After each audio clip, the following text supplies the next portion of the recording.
Hello, fellow readers. This is Mrs. Weidman, and today I'm going to tell you all about the amazing historical fiction novel I Must Betray You by Ruta Sepetys. This book takes place in Romania, which is in Eastern Europe, so think kind of between Ukraine, Hungary, that kind of region of the world. And this book actually is historical fiction, and it takes place in 1989.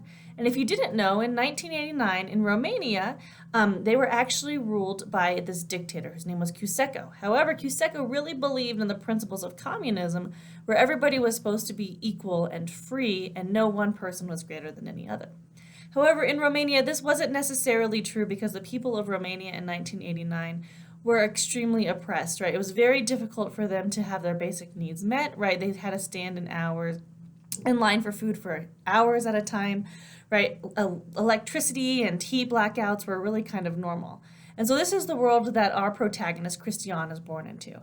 And Cristian lives with his family in a small little cement apartment block, along with dozens of other Romanians, right? And he goes to school, just as you might be going to school, right? Well, unfortunately for Cristian, one day after school, he gets pulled aside by his principal, and he's forced into this meeting with the Romanian secret police. And the Romanian secret police officer, he calls him Paddle Hands, right, tells him, Cristian, you are now going to be an informer. And you don't really have an choice in the matter, right? Because if you don't inform for us, we're not going to give you the medicine to make the grandfather who you love so much feel better.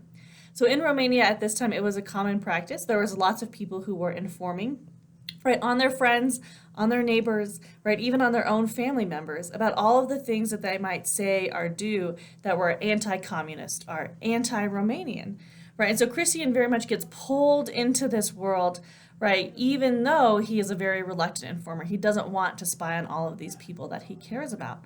Right, to make things even more intense, right, when Cristian's grandfather is very much, he says things that could get him in a great amount of trouble, right? And so Cristian doesn't know, right, if he should betray the ones that he loves or if he has a choice to maybe join this rebellion that's growing in Romania to overthrow the communist regime and Cuseko, who has forced his people to live this way for over 30 years. So if you're a fan of historical fiction, of action stories, and of great family dynamics and friend dynamics, and kind of just a glimpse into a little known part of history, I Must Betray You would be a great story for you all to read.